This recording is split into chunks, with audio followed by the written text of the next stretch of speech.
ನಮಸ್ಕಾರ ಎಲ್ಲರಿಗೂ. ಮಾನಸಾಸ್ ಕಿಚನ್ ವ್ಲಾಗ್ಗೆ ಸ್ವಾಗತ. ಇವತ್ತು ನಾನು ಸಾಂಬಾರು, ಬೀಟ್ರೂಟ್ ಸುಕ್ಕ ಮತ್ತು ಹಾಗಲಕಾಯಿ ಸುಕ್ಕ ಹೇಗೆ ಮಾಡೋದು ಅಂತ ತೋರಿಸ್ಕೊಡ್ತಾ ಇದ್ದೇನೆ. ಇದು ರಸಮ್ಗೆ ಟೊಮೆಟೊನ ಕಟ್ ಮಾಡಿ ಇಟ್ಕೊಂಡಿದ್ದೇನೆ ಬೇಯಿಸೋದಕ್ಕೆ. ಇದು ಬೀಟ್ರೂಟ್ ಸುಕ್ಕಗೆ ಬೀಟ್ರೂಟ ತುರಿದಿಟ್ಕೊಂಡಿದ್ದೀನಿ, ಹಾಗೆ ಈರುಳ್ಳಿ, ಕೊತ್ತಂಬರಿ ಸೊಪ್ಪು. ಇದು ಹಾಗಲಕಾಯಿ ಸುಕ್ಕಗೆ ಈರುಳ್ಳಿ ಮತ್ತು ಹಾಗಲಕಾಯಿನ ತುರಿದು ಅದರ ರಸನ ತೆಗೆದು ಹಿಂಡ್ಕೊಂಡು ಇಟ್ಕೊಂಡಿದ್ದೀನಿ. ಈಗ ಮೊದಲಿಗೆ ಬೀಟ್ರೂಟ್ ಸುಕ್ಕನ ಹೇಗೆ ಮಾಡೋದು ಅಂತ ತೋರಿಸ್ಕೊಡ್ತಾ ಇದ್ದೀನಿ. ಬಾಣಲೆಗೆ ಎಣ್ಣೆ ಹಾಕಿ ಅದಕ್ಕಾದ ಮೇಲೆ ಸಾಸಿವೆ, ಸ್ವಲ್ಪ ಜೀರಿಗೆ, ಸ್ವಲ್ಪ ಉದ್ದಿನಬೇಳೆ ಇದಷ್ಟನ್ನು ಹಾಕಿ ಚೆನ್ನಾಗಿ ಫ್ರೈ ಮಾಡ್ಕೊಳ್ಳಿ. ಸ್ವಲ್ಪ ಪಟಪಟ ಅನ್ನಬೇಕು. ಇದ್ರ ಜೊತೆಗೆ ಈರುಳ್ಳಿನ ಹಾಕ್ತಾಯಿದ್ದೇನೆ. ಸ್ವಲ್ಪ ಪಿಂಕಿಶ್ ಬರೋದಷ್ಟು ತನಕ ಫ್ರೈ ಮಾಡ್ಕೊಳ್ಳಿ ಈರುಳ್ಳಿನ. ಚೆನ್ನಾಗಿರುತ್ತೆ ಈ ಸುಕ್ಕ, ಸ್ವಲ್ಪ ಸ್ವೀಟಾಗಿ, ಸ್ವಲ್ಪ ಖಾರವಾಗಿ. ಚೆನ್ನಾಗಿ ಫ್ರೈ ಮಾಡ್ಕೊಳ್ಳಿ ಮಾತ್ರ ಈರುಳ್ಳಿನ. ಇದು ಫ್ರೈ ಆಗಿದೆ. ಈಗ ಇದಕ್ಕೇ ನಾನು ಬೀಟ್ರೂಟ್ನ ಹಾಕ್ಕೊಳ್ತೀನಿ.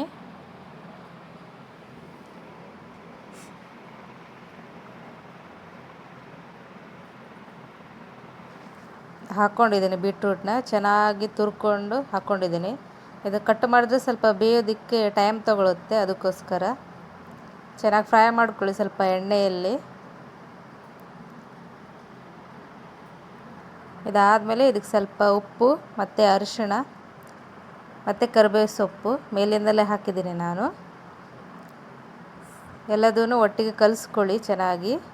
ಇದ್ರ ಜೊತೆಗೆ ಸ್ವಲ್ಪ ನೀರು ಹಾಕಿದ್ದೇನೆ. ನೀರು ಹಾಕಿ ಈಗ ಬೇಯಿಸೋದಕ್ಕೆ ಇಡ್ತಾಯಿದ್ದೀನಿ ನಾನು. ಚೆನ್ನಾಗಿ ಬೇಯಿಸ್ಕೊಳ್ಳಿ, ಬೇಗ ಬೇಯುತ್ತೆ ಇದು ತುರಿದಿರೋದ್ರಿಂದ. ನೋಡಿ, ಫುಲ್ ಕಲರ್ಫುಲ್ಲಾಗಿದೆ ಅಲ್ವಾ. ಈ ಕಡೆಗೆ ನಾನು ರಸಮ್ ಮಾಡ್ತಾಯಿದ್ದೀನಿ, ಹಾಗಾಗಿ ಬೇಯಿಸ್ಕೊಂಡಿದ್ದೀನಿ ಟೊಮೆಟೊನ. ಈಗ ಇದನ್ನು ಸಪ್ರೇಟ್ ಮಾಡ್ಕೊಳ್ತೀನಿ, ನೀರು ಮತ್ತು ಟೊಮೆಟೊ ಬೇಯಿಸಿರೋದನ್ನು.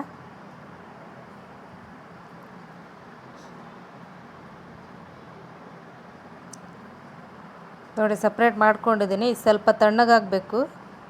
ಈಗ ಬೇಯಿಸಿರೋ ನೀರಿದೆಯಲ್ವ ಟೊಮೆಟೊ, ಅದಕ್ಕೆ ನಾನು ಮಸಾಲೆ ಪದಾರ್ಥ ಎಲ್ಲದನ್ನು ಹಾಕ್ಕೊಳ್ತೀನಿ. ಈಗ ಇದಕ್ಕೆ ಸ್ವಲ್ಪ ರಸಮ್ ಪೌಡ್ರ್ ಹಾಕ್ತಾಯಿದ್ದೀನಿ, MTR ಅವ್ರದ್ದು. ನಾನೊಂದು 4 ಸ್ಪೂನಷ್ಟು ಹಾಕಿದ್ದೀನಿ. ಸ್ವಲ್ಪ ಖಾರ ಹೆಚ್ಚಿಗೆ ಬೇಕಿದ್ರೆ ಖಾರದ ಪುಡಿ ಜಾಸ್ತಿನೇ ಹಾಕ್ಕೋಬೋದು. ಈಗ ರುಬ್ಕೊಂಡಿದ್ದೀನಿ ಟೊಮೆಟೊನ. ಮೊದಲೇ ಬೇಯಿಸಿಟ್ಕೊಂಡಿದ್ರೆ ಚೆನ್ನಾಗಿ ನೈಸಾಗಿ ರುಬ್ಕೊಳ್ಬೋದು ಅದನ್ನು. ಈಗ ಹಾಕ್ತಾಯಿದ್ದೇನೆ ರುಬ್ಕೊಂಡಿರೋದನ್ನು. ನಿಮಗೆ ಎಷ್ಟು ತೆಳ್ಳಗೆ ಬೇಕೋ ಅಷ್ಟು ತೆಳ್ಳಗೆ ಮಾಡ್ಕೊಳ್ಳಿ.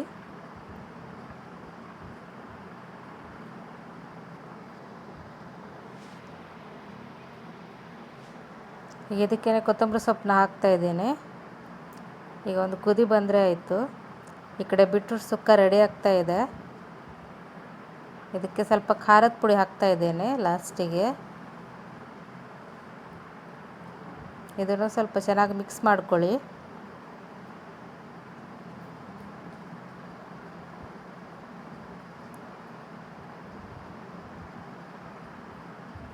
ಇದಕ್ಕೆ ಈಗ ಕಾಯಿ ತುರಿನ ಹಾಕ್ತಾಯಿದ್ದೇನೆ. ಕಾಯಿ ತುರಿ ಹಾಕಿದಷ್ಟು ತುಂಬ ಟೇಸ್ಟ್ ಚೆನ್ನಾಗಿ ಬರುತ್ತೆ.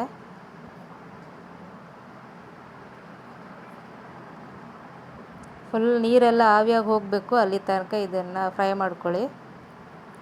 ಸುಕ್ಕ ರೆಡಿಯಾಗಿದೆ. ಇವಾಗ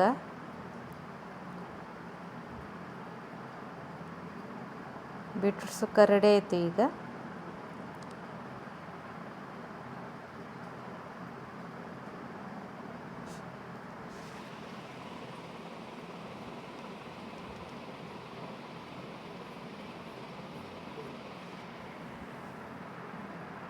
ಈ ಕಡೆ ರಸಮ್ಗೆ ಕುದಿ ಬಂದಿದೆ. ಚೆನ್ನಾಗಿ ಕುದಿಸ್ಕೊಳ್ಳಿ ಇದನ್ನು. ನೀವು ಬೇಕಿದ್ರೆ ಹುಣಸೆಹಣ್ಣಿನ ರಸನೂ ಹಾಕ್ಕೋಬಹುದು ಇದಕ್ಕೆ.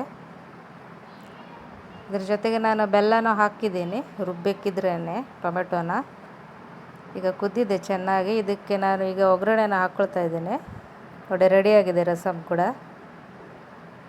ಈಗ ನಾನು ಹಾಗಲಕಾಯಿ ಸುಕ್ಕ ಹೇಗೆ ಮಾಡೋದು ಅಂತ ತೋರಿಸ್ಕೊಡ್ತಾ ಇದ್ದೇನೆ.